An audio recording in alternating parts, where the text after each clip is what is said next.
Hello friends, welcome to இது உங்கள் சமையல். இன்னைக்கு நோய் எதிர்ப்பு சக்தியை அதிகப்படுத்துகிற மாதிரியான ஒரு சட்னி ரெசிபி தான் பார்க்க போகிறோம்.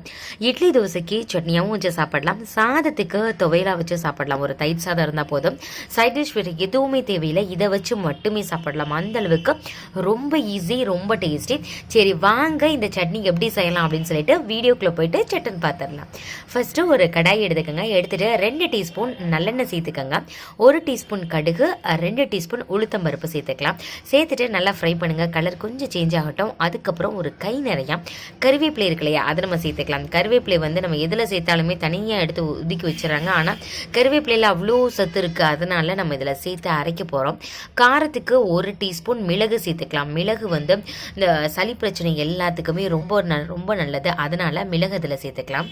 காரத்துக்கு இது மட்டும் போதுமா அப்படின்னு கேட்டிங்கன்னா, உங்களுக்கு போதும் அப்படின்னா போதும். நான் வந்து இதில் எக்ஸ்ட்ராவாக ஒரே ஒரு வரமிளகாய் மட்டும் சேர்த்துக்க போகிறேன். இப்போ என்ன சேர்த்தோம் அப்படின்னு பார்த்தோம்னா, இஞ்சிங்க ஒரு 2 இன்ச் அளவுக்கு இஞ்சியை குட்டி குட்டியாக கட் பண்ணி லைட்டாக ஃப்ரை பண்ணிக்கோங்க.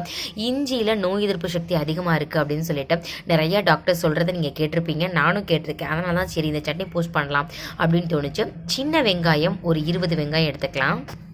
வெங்காயம் ரொம்ப சிறுசானனால ஒரு 20 வெங்காயத்துக்கிட்ட சேர்த்துருக்கிறேன். நார்மல் சைஸ்னால் ஒரு 10 வெங்காயம் கூட போதும்.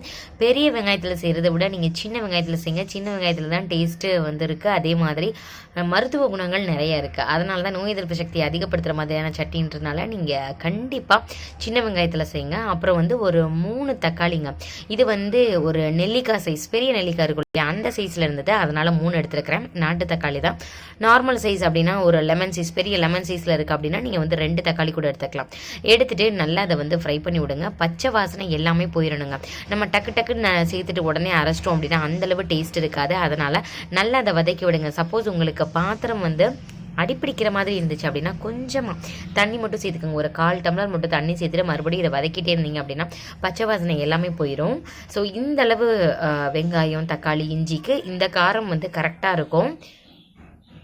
இன்னமுமே நல்லா வதங்கணும். தனித்தனியாக எல்லாமே முழிச்சுட்ருக்கு. ஸோ ஒரு 5 மினிட்ஸுக்கு இதை நல்லா வதக்கிட்டு இது எப்படி இருக்குது அப்படின்னு சொல்லிட்டு உங்கள்கிட்ட காமிக்கிறேன்.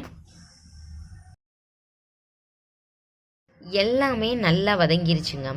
ஸோ பச்சை வாசனை எல்லாமே போயிருச்சு. இப்போ நல்லா ஆறட்டும். அதுக்கப்புறம் மிக்ஸி ஜாரில் இதை ட்ரான்ஸ்ஃபர் பண்ணலாம். இது கூட கொஞ்சமாக புளி, ஒரு 1/4 டீஸ்பூன் மஞ்சள் தூள் சேர்த்துக்கலாம். உப்பு சேர்த்து அரைச்சிட்டு வந்துடுறேன். எல்லாத்தையுமே நல்லா ஃபைன் பேஸ்ட்டாக அரைச்சாச்சுங்க.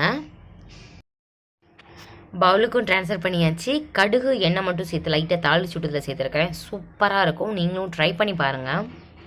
ட்ரை பண்ணி பார்த்துட்டு எப்படி இருந்துச்சுன்னு கமெண்ட் பண்ணுங்கள். உங்கள் ஃப்ரெண்ட்ஸ் அண்ட் ரிலேட்டிவ்ஸ் கூட ஷேர் பண்ணுங்கள். இந்த வீடியோ உங்களுக்கு பிடிச்சிருந்துச்சுன்னா மறக்காமல் இது உங்கள் சமையலுக்கு சப்ஸ்கிரைப் பண்ணுங்கள், லைக் பண்ணுங்கள். இன்னொரு இன்ட்ரெஸ்டிங்கான வீடியோவில் பார்க்கலாம். தேங்க்யூ ஃப்ரெண்ட்ஸ், பாய்.